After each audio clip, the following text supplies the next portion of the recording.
The entire scrapyard burst into laughter the moment the 72-year-old man pointed at the most broken tractor on the lot and said, "I'll take that one." The dealership manager thought he was joking. The tractor had been sitting in the back corner of the yard for nearly 10 years. Its tires were split wide open.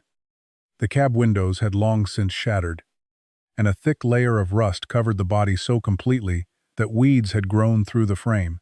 Around the county, they called it the Iron Ghost. No customer had ever asked about it. In fact, the dealership had already scheduled a tow truck to haul it away for scrap metal. But the old man wasn't looking at the rust. He was staring at a faded white paint mark near the transmission housing.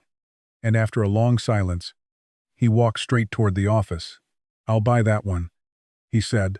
The laughter came even louder this time. "Is he starting a museum? Maybe he wants a flower planter.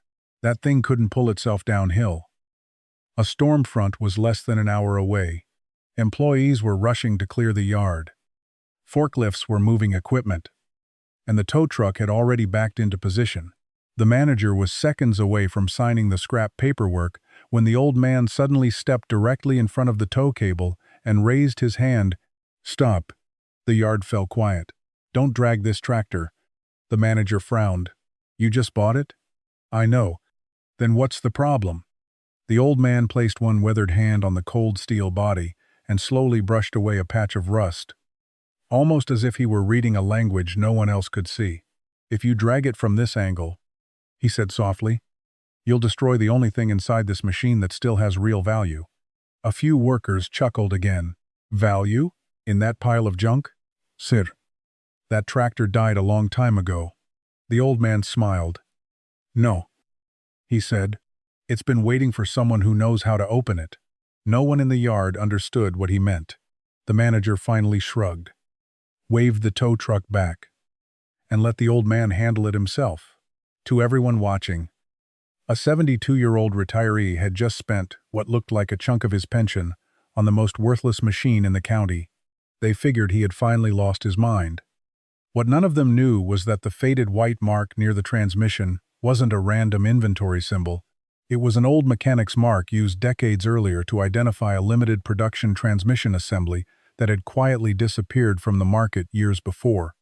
And they had no way of knowing that 5 years later, many of the same men who were laughing that afternoon would drive hundreds of miles to stand outside the old man's gate, holding handwritten parts lists and asking the same question, "Do you still have a transmission for the '68 model?" Because the truth was something the entire county had overlooked. A broken tractor is rarely one broken part. Sometimes the machine is dead. Sometimes the engine is gone. Sometimes the tires are worthless. But buried beneath the rust, grease, and years of neglect, a single surviving component can be worth more than the entire tractor ever was when it was running. The dealership saw scrap metal. The old man saw inventory. And that rusted tractor, the one everyone called the Iron Ghost, was about to become the first piece of an empire no one believed could exist. By the next morning, the story had already spread across 3 counties. At Miller's feed store, where farmers gathered before sunrise, someone slapped a coffee mug down on the counter and said, "Did you hear about old Walter, the tractor man?" "No."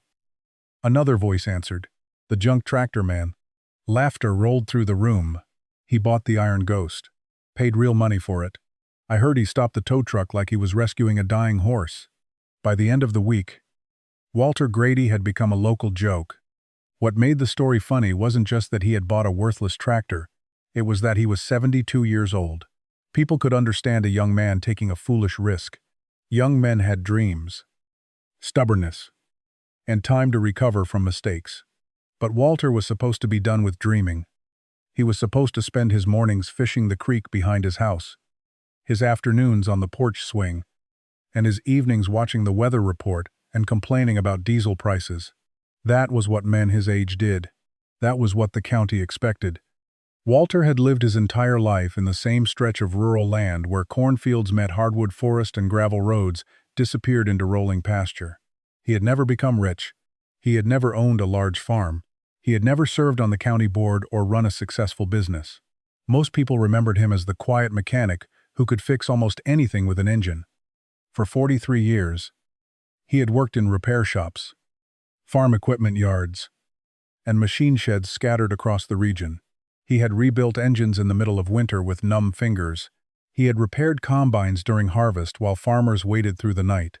He had crawled beneath leaking transmissions, welded cracked frames, and brought machines back from conditions that looked impossible. He was the kind of man who rarely spoke unless he had something worth saying. And when he did speak, it was usually about gears, bearings, seals, hydraulic pressure, or the sound an engine made right before it failed. But time had not been gentle.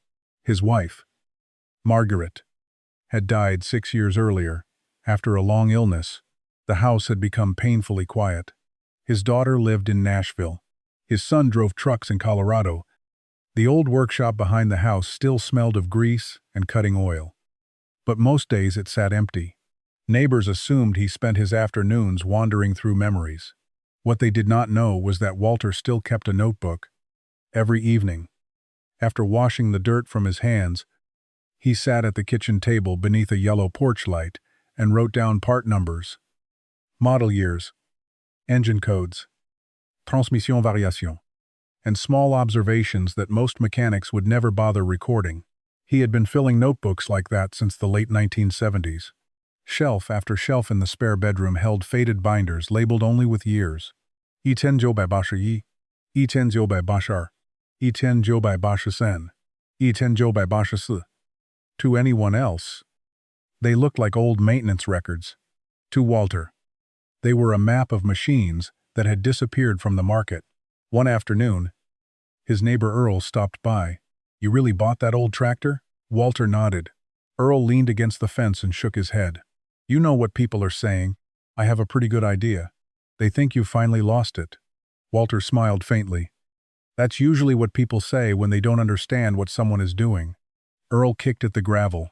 "At our age, Walt, most folks are trying to simplify life." Walter looked toward the workshop. "I'm not trying to simplify it. I'm trying to finish something." Earl frowned. "Finish what?" Walter didn't answer. Instead, he walked into the workshop and opened a rusted metal cabinet. Inside were dozens of carefully wrapped tractor components, hydraulic pumps, gear assemblies, steering valves, PTO shafts, and transmission parts from models that hadn't been built in decades. Earl stared. "I thought those were just old parts." Walter picked up a heavy steel gear and turned it slowly in his hands. "This gear," he said, "was discontinued 23 years ago. So, there are still thousands of tractors using it." Earl shrugged. "Then people buy a new one." Walter looked at him quietly. "They can't." The room fell silent. "For some models," Walter continued, "new parts don't exist anymore. Manufacturers stopped making them years ago. When one of these fails, a farmer has two choices. What are they? Find a used replacement. Or park the tractor." Earl looked around the workshop again, this time with less confidence. "You're telling me those old machines are worth something?" Walter shook his head. "No, they're worth everything to the person who needs the one part that still works." Earl left without saying much. That evening, Walter drove back to the dealership. Not to buy another tractor, just to look. He walked slowly through rows of abandoned machines, each one rusting under open sky, each one carrying a different story of breakdown, bankruptcy, neglect, or replacement. Most people saw a graveyard. Walter saw shelves. He saw inventory. He saw a warehouse spread across 40 acres of forgotten iron, and when he reached the back corner, he noticed something that made him stop. Another tractor, different model, different year, but marked with the same faded white paint symbol he had seen on the Iron Ghost. Walter didn't smile. He simply touched the mark with his fingertips, turned toward the office, and asked the manager a question that would soon change both of their lives. "How many more of these are you planning to scrap?" The dealership manager was still laughing when Walter returned the next evening. "You're back already?" he called from the office doorway. "Don't tell me that old tractor died on the way home." Walter stepped out of his pickup truck carrying a battered toolbox and a folded canvas tarp. "I need to ask you something." The manager leaned against the doorframe. "How many more are you scrapping?" The smile faded a little. What do you mean? The tractors in the back lot. The ones marked with white paint. The manager looked over Walter's shoulder toward the far end of the yard. There are probably 15 or 20 back there. Walter nodded. I want first look before they go to the crusher. The manager stared at him for a moment. You're serious? I am. You planning to restore them? Walter looked toward the rusting rows of machines. No. Then what are you planning? Walter answered with a question of his own. What's the cheapest one back there? The manager sighed, grabbed a clipboard, and led him through the yard. They walked past faded red tractors, weathered green ones, and machines whose brand names had nearly disappeared beneath rust and peeling paint. These three are complete junk, the manager said. Engines seized, hydraulics gone, electrical systems ruined. Walter stopped in front of a faded blue tractor with a collapsed front tire. What model? Iten Jobai Shaba. Walter crouched beside the transmission housing and wiped away a layer of dirt with the sleeve of his shirt. There it was again, the same faded white mark. How much? 800. Walter stood. I'll take it. The manager blinked. You didn't even try to start it. I don't need to. You didn't check compression. I don't need to. You didn't ask if the engine turns. Walter looked him straight in the eye. I'm not buying the tractor. The manager frowned. Then what exactly are you buying? Walter placed his hand on the transmission case. This. The manager laughed again. That transmission hasn't moved in 15 years. Walter said nothing. He paid cash. By sunset, the blue tractor was sitting in the workshop behind his house. The building came alive in a way it had not since Margaret was still alive. Walter turned on the old fluorescent lights, rolled out a floor jack, and opened the wooden cabinet that held tools polished smooth by decades of use. He did not rush. He labeled every bolt. He photographed every bracket. He drained fluids that looked more like black syrup than oil, piece by piece. The tractor came apart. To anyone else, it would have looked like destruction. To Walter, it was excavation. On the third day, he reached the transmission assembly. He removed the inspection cover and paused. The gears inside were coated in old oil, but they were not damaged. The shafts were intact. The bearings still turned smoothly. The gearbox was almost unbelievably well preserved. Walter sat down on an overturned bucket and opened one of his old notebooks. He flipped through yellowed pages until he found an entry dated October 14. Itenzo by Bachetsi. Transmission variant. Limited production. Compatible with 6 different tractor models. Discontinued. He ran his finger beneath the final line. Rare. After 1995, he closed the notebook and looked back at the transmission. Most people would have seen a 60-year-old part. Walter saw something that had become harder to find with every passing year. The next morning, he cleaned the transmission housing, photographed it from several angles, and listed it through a regional farm equipment network. He set the price at $2. eBay. Then he waited. Nothing happened that day. Nothing happened the next day. By the 4th day, he began to wonder if Earl had been right. Maybe he had misjudged the market. Maybe the notebooks were only memories. Maybe the world had moved on. On the 5th morning, the phone rang. Walter answered. Walter Grady speaking. A voice came through the line.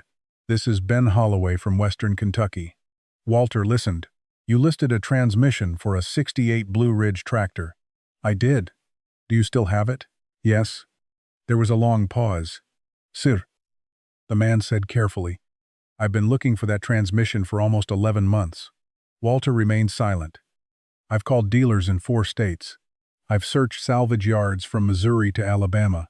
Nobody has one. Walter looked at the gearbox sitting on the workbench. I have one. I'll drive tonight. Ben arrived just after midnight. He examined the transmission for less than 2 minutes before pulling a thick envelope from his jacket. I'll pay cash. Walter counted the money after the truck disappeared down the gravel road. $2,400. He had paid $800 for the entire tractor.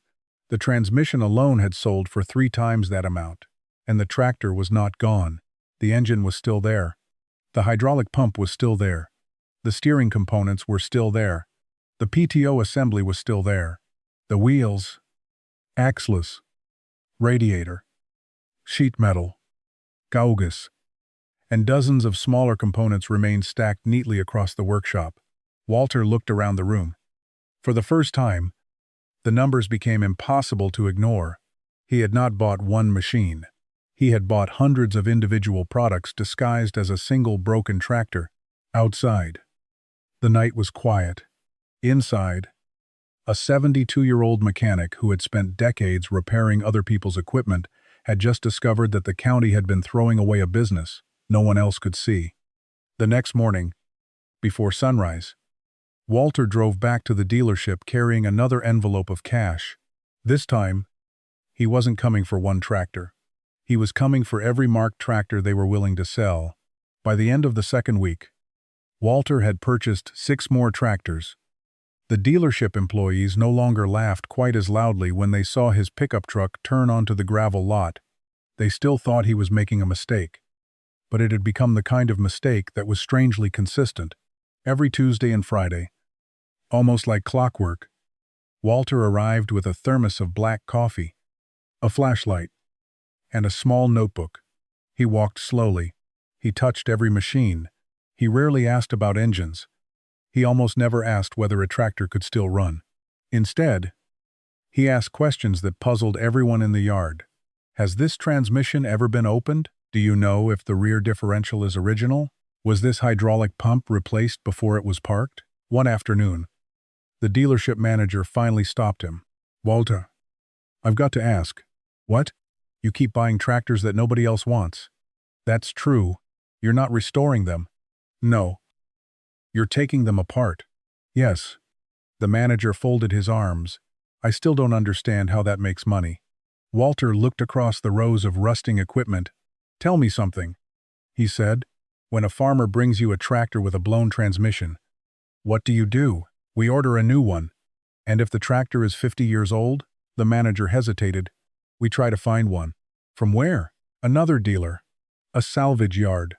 Whoever has one. Walter nodded. And how long can that take? Sometimes weeks. Sometimes months. The manager didn't answer.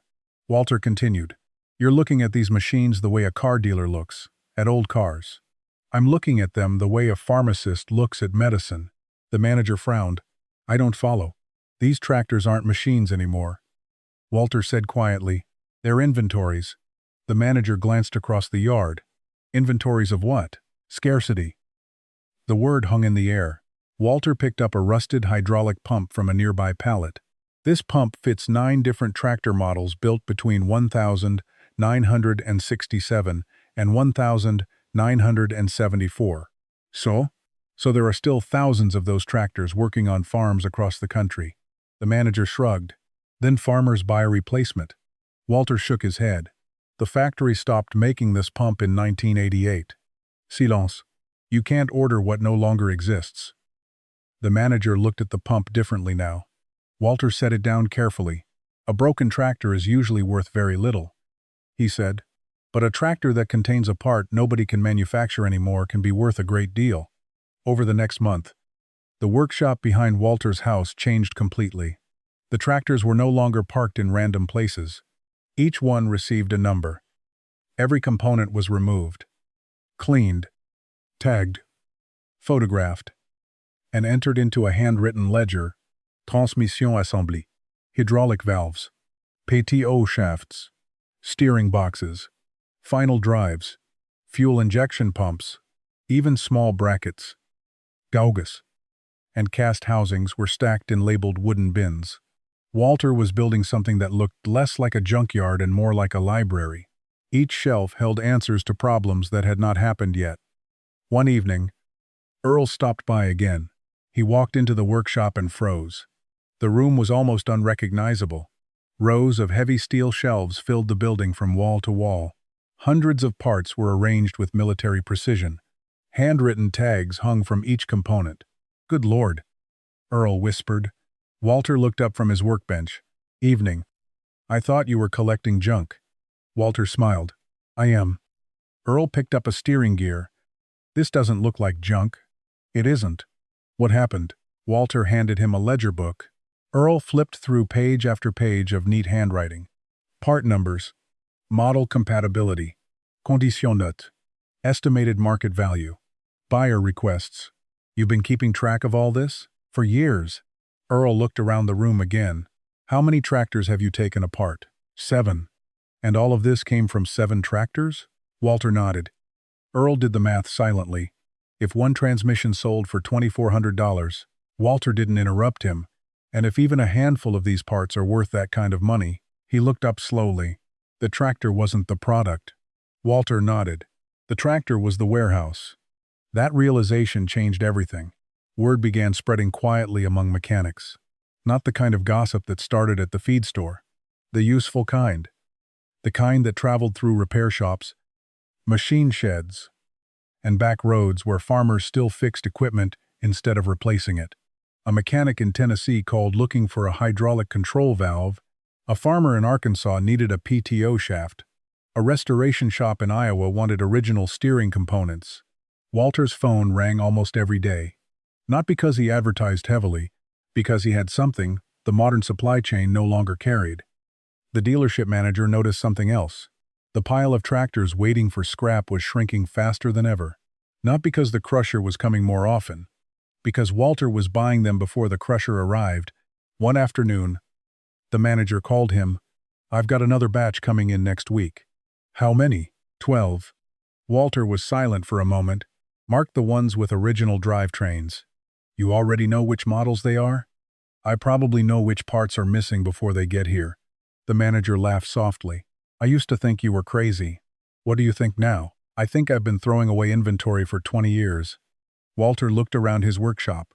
Shelves, ledgers, labels, orders waiting to be packed. He wasn't restoring old tractors. He was restoring something else entirely.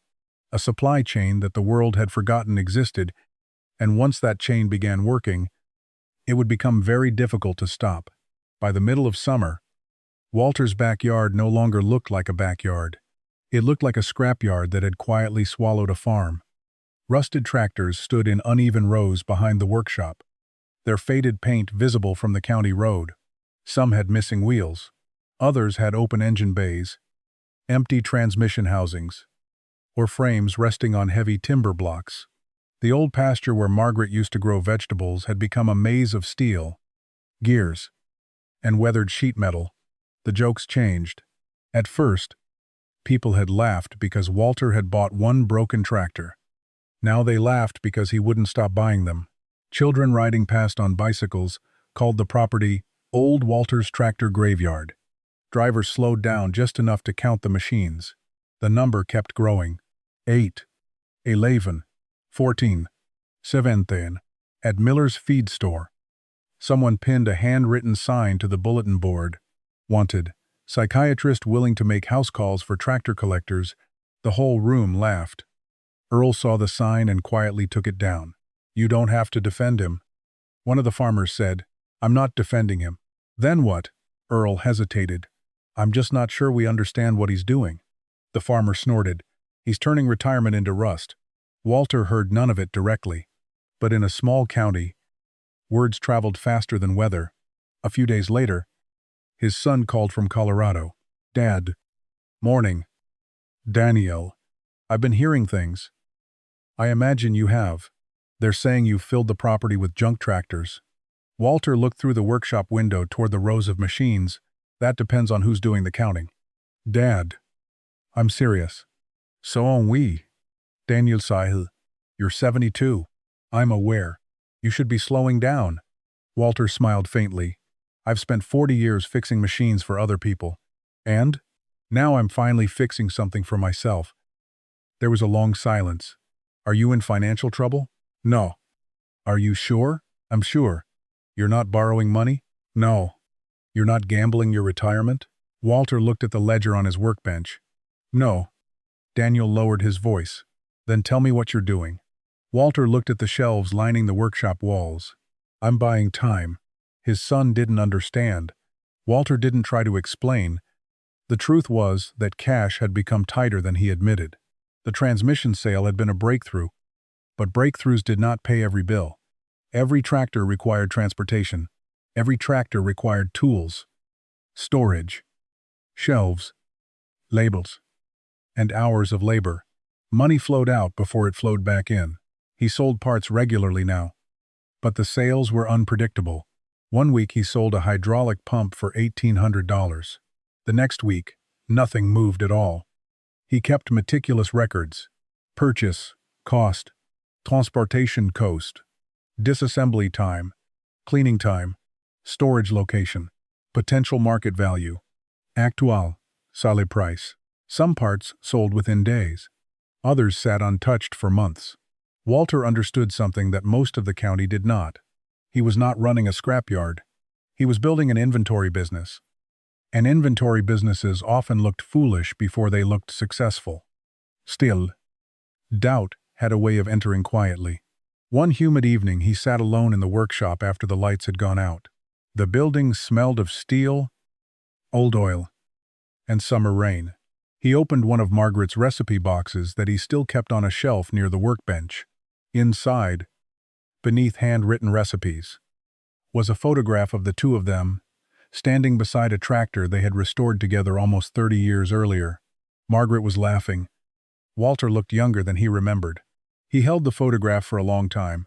"What do you think?" he whispered into the empty workshop. The room gave no answer.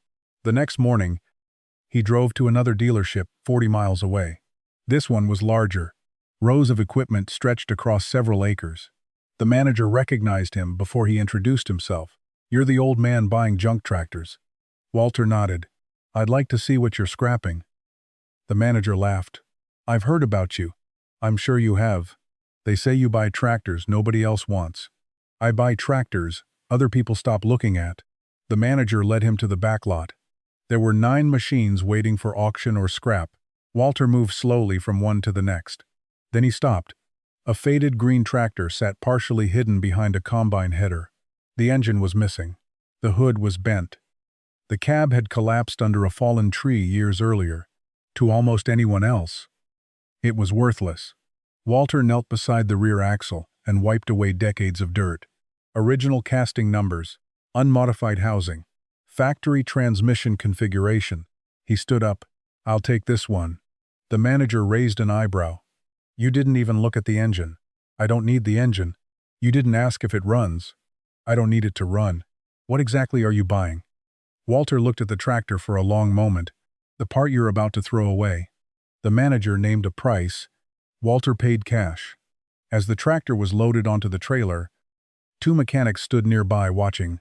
One day, the younger mechanic said, "That old guy's going to run out of money." The older mechanic kept watching Walter secure the chains. "Maybe. You think he knows something we don't?" The older man shrugged. "I think men don't spend their whole retirement buying the same kind of machine unless they're either completely crazy." He paused. "Or completely certain." Walter drove home through gathering storm clouds. The trailer rattled behind him. The county still saw rust. His son saw risk. His neighbors saw obsession. But Walter saw something that had become impossible for him to ignore. Every week, the phone rang a little more often. Every month, another discontinued part disappeared from his shelves. Every tractor he bought contained dozens of components that the modern market could no longer replace. The laughter was growing louder. So was the evidence. And somewhere beneath the rust and silence of those abandoned machines, a business was beginning to breathe. The first phone call had felt like luck. The second felt like coincidence. By the end of autumn, Walter stopped believing in either. The phone rang almost every morning now. Sometimes it was a farmer who had heard about him through a cousin. Sometimes it was a mechanic from another state. Sometimes it was a restoration shop searching for a part that had not appeared in any catalog for years. Walter answered every call the same way. "Walter Grady speaking?" The voices were different, but the pattern was always the same. "Do you have a steering box for a 71? I'm looking for a hydraulic control valve. I've been searching 6 months for an original PTO assembly. I was told you might have one." Walter rarely promised anything immediately. He walked to the shelves, opened his ledger, checked part numbers, casting codes, and compatibility notes, then returned to the phone. "Yes. No. I have one, but it needs rebuilding. I have 2. Within minutes, deals were made. Checks arrived in the mail. Cash appeared in envelopes. Freight companies began stopping at his property so often that the drivers started greeting him by name. One afternoon, a delivery driver looked across the yard and whistled. "You running a dealership out here?" Walter smiled. "No. What do you call this? A parts library." The driver laughed. But Walter was not joking. By November, the workshop had become too small. Parts filled every shelf, every cabinet, every workbench. He cleared out the old equipment shed where Margaret used to store garden tools and converted it into a second inventory building. He built heavy wooden racks from reclaimed lumber. Each shelf was numbered. Each bin was labeled. Every component had a location code. He no longer relied only on memory. He had built a system. Earl visited again and stood in the doorway watching Walter wrap a hydraulic pump for shipment. "I don't think I've ever seen you this busy." Walter tied the package with heavy twine. "I'm not busy." "No, I'm organized." Earl looked around. "You've got tractors in the yard, parts in 2 buildings, paperwork stacked to the ceiling, and trucks coming in every day." Walter nodded. "That's called inventory." Earl shook his head. "I still don't understand why people don't just buy newer tractors." Walter set the package aside. "Come here." He led Earl to a partially disassembled red tractor sitting near the back of the workshop. "This farmer called me from southern Illinois." Walter said, "He owns 400 acres. So? This tractor is his hay tractor." Earl looked at the machine. "It doesn't look special." "It isn't. Then why not replace it?" Walter pointed to the transmission housing, because replacing this tractor would cost him nearly $80,000. Earl was silent. "This transmission part costs $1,800. And if he can't find the part, he loses weeks of work." Walter looked directly at him. "A farmer doesn't buy an old part because he loves old machinery. He buys it because downtime is expensive." That sentence stayed with Earl. Downtime is expensive. For the first time, he understood that Walter was not serving collectors. He was serving working farms, real farms, farms that fed cattle, baled hay, planted soybeans, harvested corn, and could not afford to wait for manufacturers to decide whether an obsolete component was worth reproducing. Walter's customers were not chasing nostalgia. They were chasing harvest deadlines. Word spread through repair shops. Mechanics began calling Walter before they called dealerships. One mechanic in Missouri told him, "You've become my first phone call now." Another from Tennessee said, "I don't know how you keep finding this stuff." Walter always gave the same answer: "I don't find it. I saved it before everyone else threw it away." By winter, the dealership manager who had once laughed at him started calling every Thursday. "Got 3 more coming in.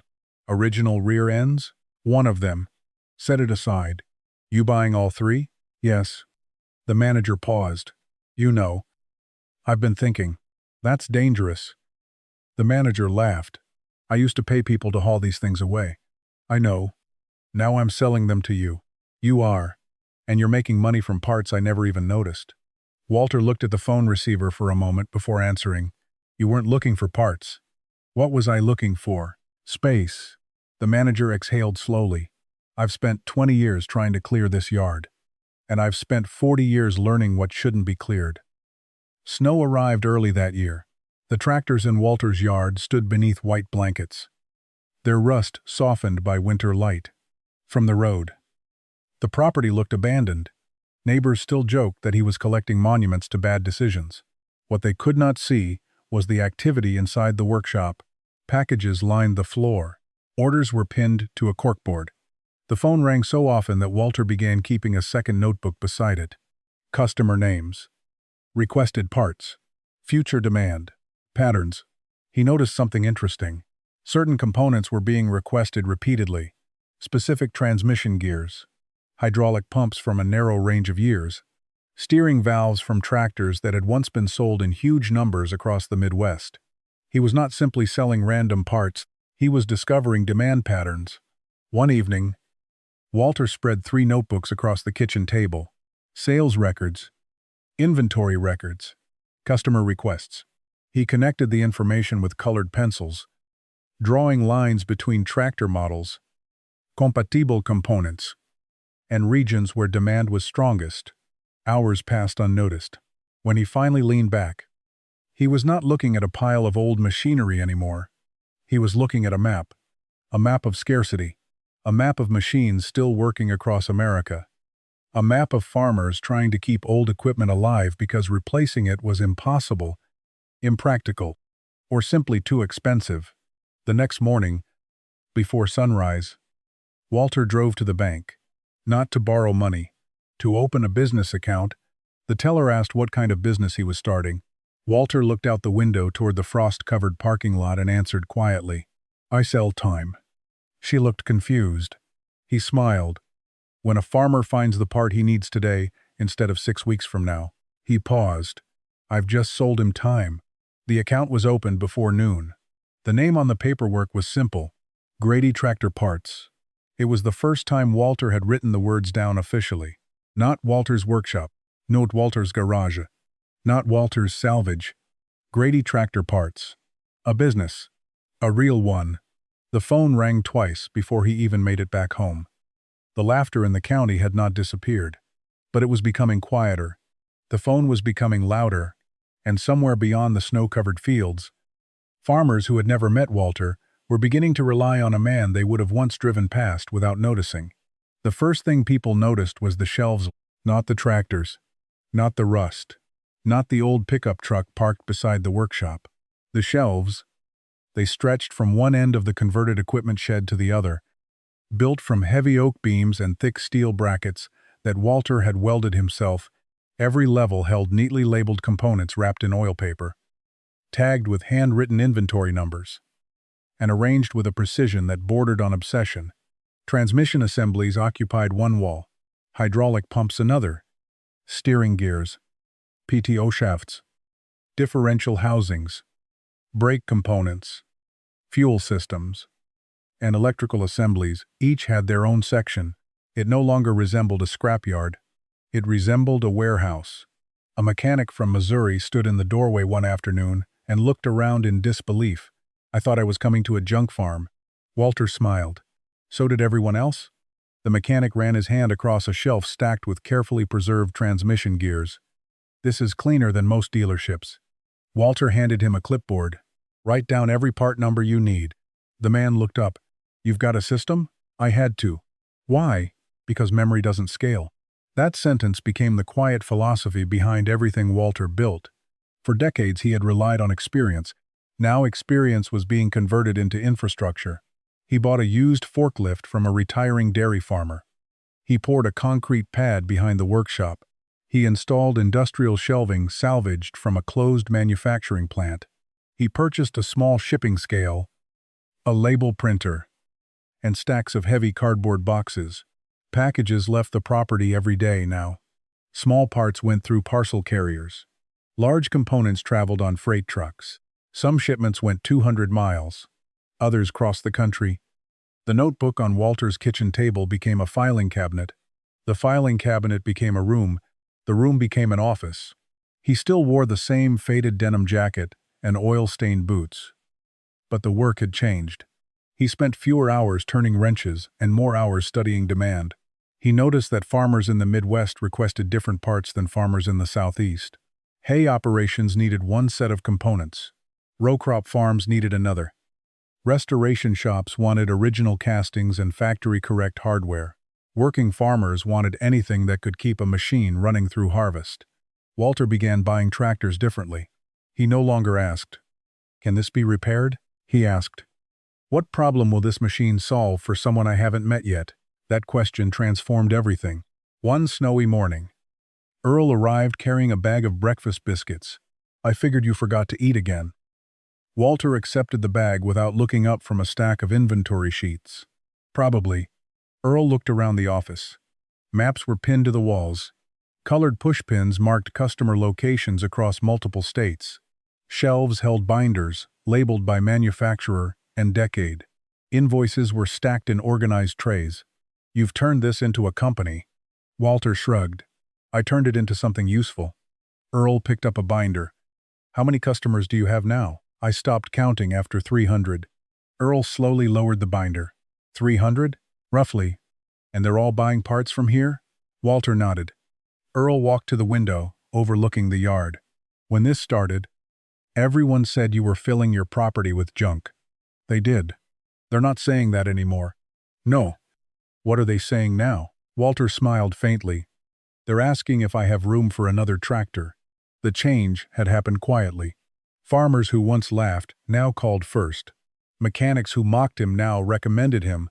Dealerships that had paid to dispose of old equipment now contacted him before sending anything to auction. One dealership owner drove 2 hours just to meet Walter in person. "I've got a proposal," he said. Walter poured 2 cups of coffee. "I'm listening."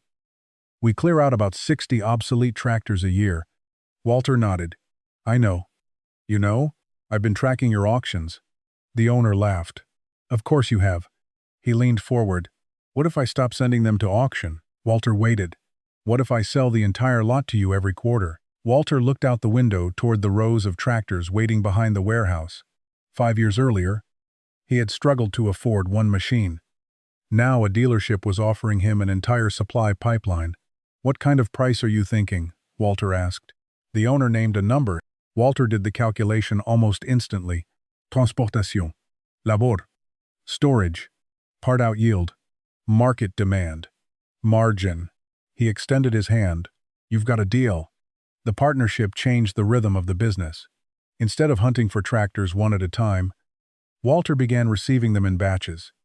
Flatbed trucks arrived every few weeks, carrying forgotten machines from dealerships, estates, bankrupt farms, and equipment auctions. He hired his first employee, a 26-year-old mechanic named Luke who had grown up restoring tractors with his grandfather. Luke was surprised by the way Walter worked. "You don't throw anything away?" Walter looked at him. "I throw away things I understand." Luke frowned. "What does that mean?" "If I know a part has no future demand, it goes to scrap. And if you're not sure, it stays." "For how long?" Walter smiled. "Sometimes the market takes 10 years to explain itself."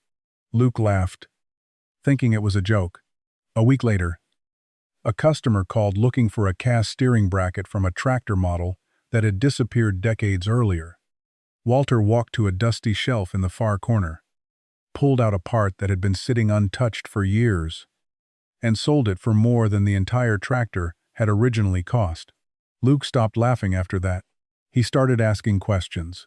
Walter taught him how to identify casting numbers, production year variations, compatibility groups, and manufacturing revisions that were invisible to most mechanics.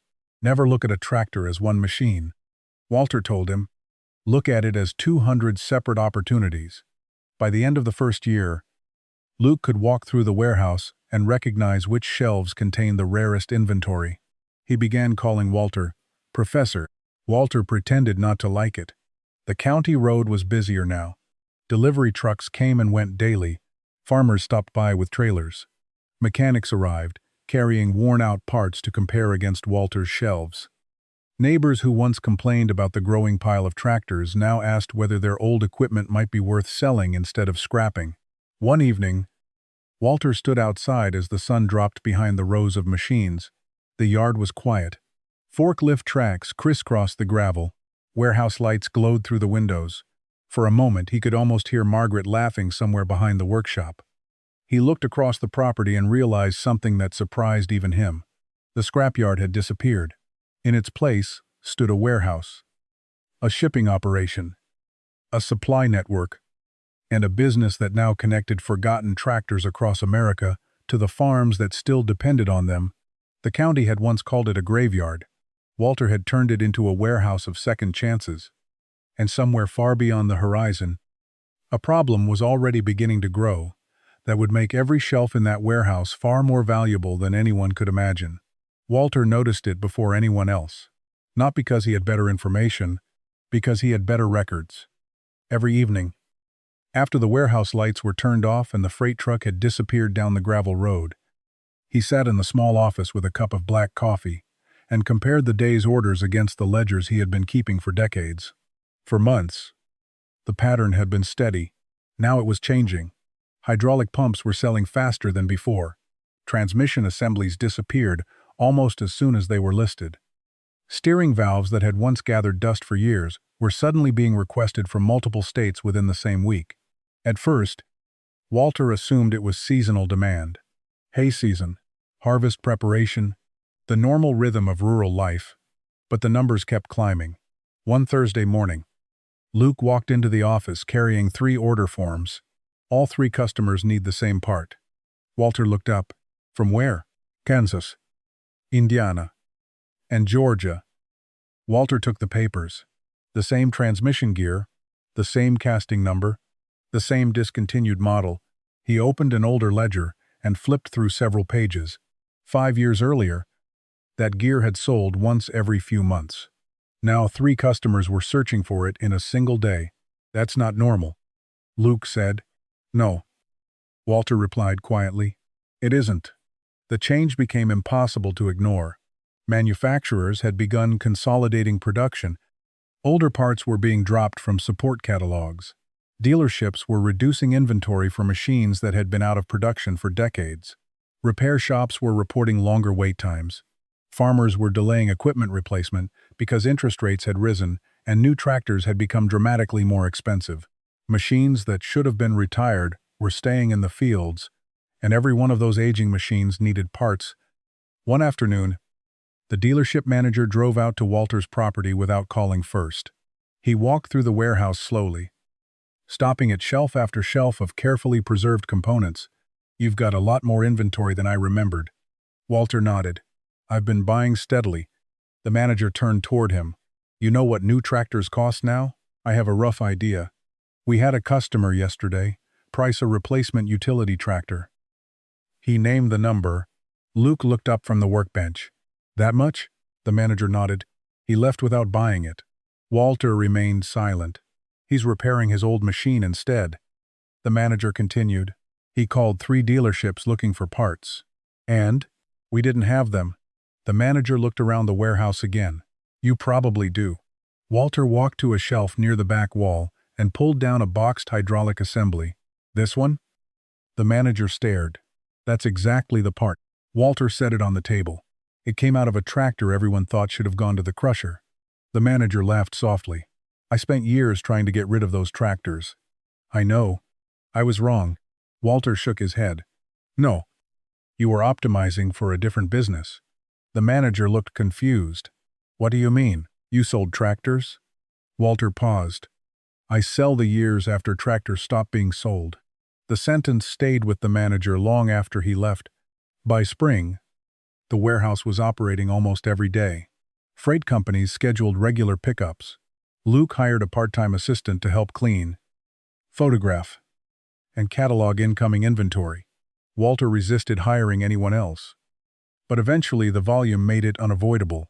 2 retired mechanics began working 3 days a week. A former dealership parts clerk came in twice a month to help organize manufacturer records.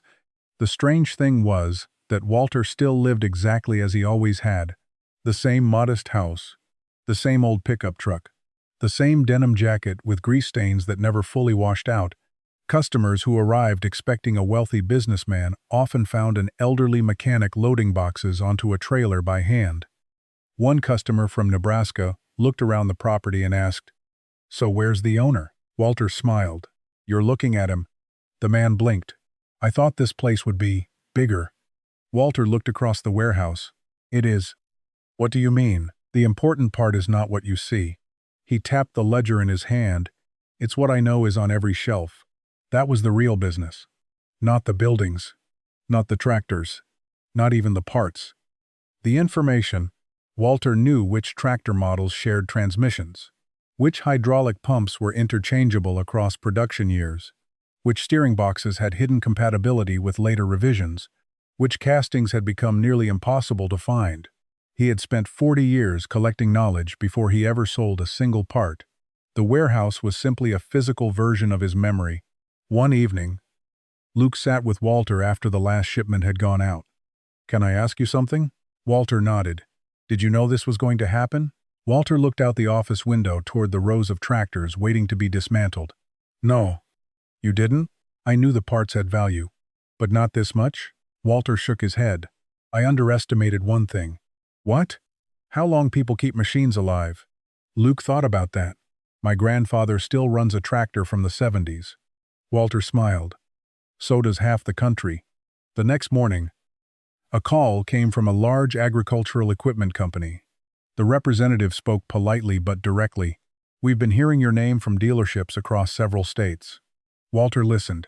We'd like to discuss purchasing a portion of your inventory. Walter asked a simple question. For resale? Yes. He looked around the warehouse. Shelves that had once held forgotten parts now held leverage. He was no longer just selling to farmers. He was selling to the companies that sold to farmers. I'll think about it, Walter said. After the call ended, Luke looked at him. You're thinking about selling to a national company? Walter nodded slowly. Maybe. That could change everything. Walter walked to the window again. Beyond the warehouse, another truck was backing into the yard, carrying a load of tractors that had already been declared obsolete by someone else. 5 years earlier, people had laughed because he was filling his property with junk. Now the market was quietly proving that he had spent those 5 years buying scarcity before scarcity became obvious. The tractors had not become more beautiful. The rust had not disappeared. The machines were still old. What had changed was the world around them. And when the world changed, Walter's warehouse became something far more valuable than a scrapyard. It became a place where forgotten machines could keep working, forgotten farms could keep producing, and forgotten knowledge could finally become impossible to ignore. 5 years later, the laughter was gone. On a cold Monday morning in early March, 3 pickup trucks were already parked outside Walter's gate before the warehouse opened. One truck had come from Kentucky, another from southern Indiana. The third belonged to a local farmer named Tom Harlan. Walter recognized the name immediately. Tom had been standing in the dealership yard the day Walter bought the Iron Ghost. He had laughed louder than anyone. Walter slid the warehouse door open, and the men stepped inside, stamping mud from their boots. Tom removed his cap. Morning. Walter. Morning. I hate to ask this. Walter waited. I'm looking for a transmission housing for a 71 Blue Ridge. Walter turned toward the shelves. A corredor, he said to Luke. 3rd row. Top shelf. Luke climbed the ladder, scanned the tags, and lowered a heavy cast housing onto the workbench. Tom stared at it. You've got one? Walter nodded. Original casting. No cracks. Factory machining. Tom ran his hand across the metal. I've been looking for this part for 3 weeks. Walter said nothing. Tom looked up slowly. I guess you knew what you were doing after all. Walter smiled. I knew what the tractor was doing. Tom laughed quietly. It was not the laughter of mockery. It was the laughter of a man realizing he had been wrong. By noon, 2 more customers had arrived. One had driven from Arkansas, the other from western Pennsylvania. Neither of them had heard of Walter 5 years earlier. Now they had been given the same instruction by mechanics, dealerships, and repair shops across multiple states. Call Grady Tractor Parts. The warehouse had become a destination, a place people traveled to when every other option had failed. One afternoon, Walter walked through the aisles after the last shipment had left. The shelves were no longer overflowing. Gaps had begun appearing between inventory sections. Rare components disappeared almost as soon as they were cataloged. Luke looked at the empty spaces. We're selling faster than we're dismantling. Walter nodded. That's a good problem. We need more tractors. I know. The phone rang. Luke answered. Grady Tractor Parts. He listened for a moment, then covered the receiver. It's Harrison Equipment. Walter took the call. The voice on the other end belonged to the dealership manager from 5 years earlier, the same man who had laughed when Walter bought the Iron Ghost. Walter. Morning. Frank. You busy? Always. Frank hesitated. I need a favor. Walter leaned back in his chair. What kind of favor? We've got a customer with a 1968 Blue Ridge tractor. Walter smiled before Frank finished the sentence. Transmission problem? A pause. How did you know? Because that's why people call. Frank exhaled. We've searched our network. Nothing. We've checked 3 states. Nothing. I'm calling because... He stopped. Walter waited. Because I think you're the only person I know who might have one. The room was quiet. 5 years earlier, Frank had tried to convince Walter not to buy the Iron Ghost. Now the dealership was calling him for help. "I have one." Walter said, "You do?" "Yes." Frank laughed softly. "I should have known. When do you need it?" "As soon as possible. It'll be on a truck this afternoon." After the call ended, Luke looked across the office. "That's the dealership." Walter nodded. "The same dealership." Walter nodded again. Luke smiled. "They're buying from you." Walter looked out the window toward the rows of tractors waiting behind the warehouse. That was always going to happen. "You knew?" "I knew they would eventually run out of parts." Word spread quickly through the county. Not as gossip this time, as respect. Farmers began introducing Walter differently. Not the old guy with the junk tractors, the man who can find impossible parts. Dealerships sent customers directly to him. Repair shops kept his number taped beside their service desks. A regional agricultural newspaper published a feature titled, "The Retired Mechanic Who Saved Hundreds of Old Tractors from the Crusher." Walter disliked interviews, but he agreed to one. The reporter asked, "What made you buy tractors everyone else considered worthless?" Walter thought for a moment. They weren't worthless. They were unfinished. "What do you mean?" "Most people think a tractor's life ends when it stops running." He looked toward the warehouse. "I think its second life begins when someone starts taking it apart." The article traveled farther than anyone expected. Calls came from neighboring states, then from dealers across the Midwest, then from restoration groups and agricultural museums. One evening, Walter and Luke loaded the last shipment of the day onto a freight truck. As the driver pulled away, Walter stood at the edge of the yard and watched the taillights disappear down the county road. Tom Harlan drove up in his old pickup and stepped out carrying a small cardboard box. "I brought you something." Walter opened it. Inside was an old metal sign from a tractor dealership that had closed decades earlier. "You didn't have to do this." "I wanted to." Tom looked across the property. "You remember the day you bought the Iron Ghost?" "I do." I laughed. "I remember." Tom nodded. "I've thought about that a lot." Walter remained silent.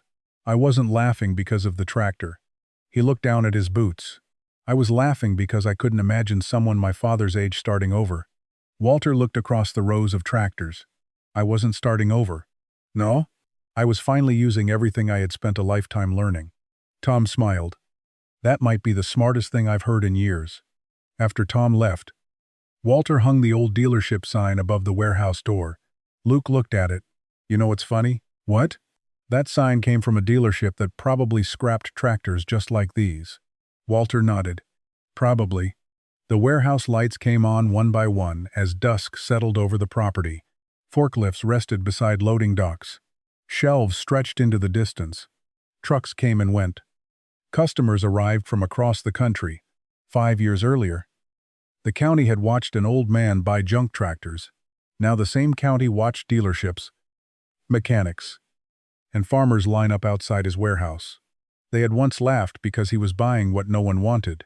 Now they were buying from him because he had saved what no one else thought was worth saving. The empire had not been built from scrap. It had been built from everything other people stopped looking at too soon. By the time Walter turned 77, people stopped asking how many tractors he owned. They asked how many farms he had helped keep running. The warehouse had grown larger than anyone in the county ever expected. A second shipping building had been added behind the original workshop. Forklifts moved quietly between loading bays. Freight trucks arrived almost every day. Customers came from states Walter had never visited. Yet the old man still began each morning the same way he had begun it decades earlier. Before sunrise, he walked through the warehouse alone. He touched the shelves, checked the inventory tags, listened to the silence before the phone started ringing. Luke often found him standing beside the old blue tractor that had started everything. The Iron Ghost was no longer scattered across shelves. Walter had slowly gathered enough parts to reassemble its frame. It still did not run. It did not need to. It had become a reminder. One morning, Luke walked over carrying 2 mugs of coffee. "You ever think about restoring it?" Walter looked at the weathered blue paint. "No." "Why not?" "Because it already did its job." Luke frowned. "It changed my life." The 2 men stood quietly for a moment. Finally, Luke asked, "What do you think you're really selling?" Walter smiled. "You've been here long enough to know the answer." I think I know. Tell me. Luke looked around the warehouse. At first I thought we were selling tractor parts. And now? I think we're selling something that lets farmers keep going. Walter nodded. A transmission isn't a transmission. It's hay harvested before the rain. A hydraulic pump isn't a hydraulic pump. It's a field planted on time. A steering gear isn't a steering gear.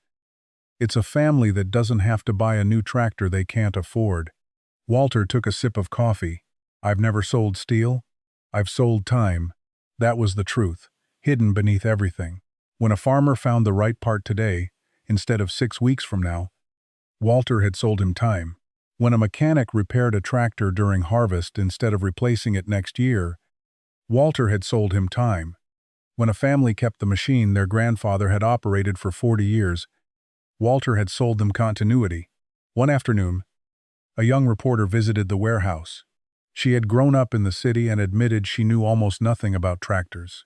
I've been trying to understand your story, she said. Walter nodded. Most people write that you became wealthy from junk. They're not wrong, but that doesn't seem to be the whole story. It isn't. What is? Walter picked up a rusted gear from his desk. This gear was made before you were born. He turned it slowly in his hands. Someone designed it. Someone cast it. Someone machined it. Someone installed it. Someone depended on it. He looked at the reporter. The world keeps moving forward. That's normal. But every time the world moves forward, it leaves useful things behind. The reporter remained silent. My business exists because I learned not to confuse old with useless. She wrote that sentence down immediately. A week later, the article was published under the headline, "The Man Who Refused to Throw Away What Still Had Work Left to Do." Walter liked that title more than any article that mentioned money, because money had never been the most interesting part of the story. The interesting part was that an entire county had looked at the same tractors and seen garbage. Walter had looked at them and seen unfinished value. Earl visited that evening. He was older now, slower. His hair had turned completely white. The two men sat on the porch as the sun disappeared behind the rows of machines. You remember the first day? Earl asked. The dealership. Yeah. I remember. I thought you'd lost your mind. Walter laughed softly. You weren't the only one. Earl looked across the property. I've been thinking about something. What? If Margaret were here? Walter looked toward the workshop. She'd probably tell me I should have organized the shelves sooner. They both laughed. After a long silence, Earl said, She'd be proud of you. Walter did not answer immediately. I hope so. The wind moved gently through the trees. A freight truck turned onto the county road in the distance. Its headlights swept across the warehouse sign that still hung above the entrance. The old dealership sign, the one Tom Harlan had given him, the sign from a place that had once tried to throw away the machines Walter eventually turned into a business. Luke stepped onto the porch. Truck's here. Walter stood slowly. His knees were not as strong as they had been 5 years earlier. Neither were his hands. Age had not disappeared. It had simply stopped being the most important fact about him. He looked once more at the warehouse. The tractors, the shelves, the loading dock, and the quiet life he had built from things other people abandoned. 5 years earlier, the county had laughed because a 72-year-old man was buying junk tractors. What they never understood was that Walter had not been betting on junk. He had been betting on knowledge, en patience, on scarcity, on the simple belief that useful things should not be thrown away just because they are old. As he walked toward the warehouse, the freight truck driver climbed down from the cab and called out, Morning. Walter. Walter smiled. Morning. Another shipment was leaving. Another tractor somewhere would keep working. Another harvest somewhere would happen on time. And that was the quiet empire Walter Grady had really built. Not an empire of scrap. An empire of second chances.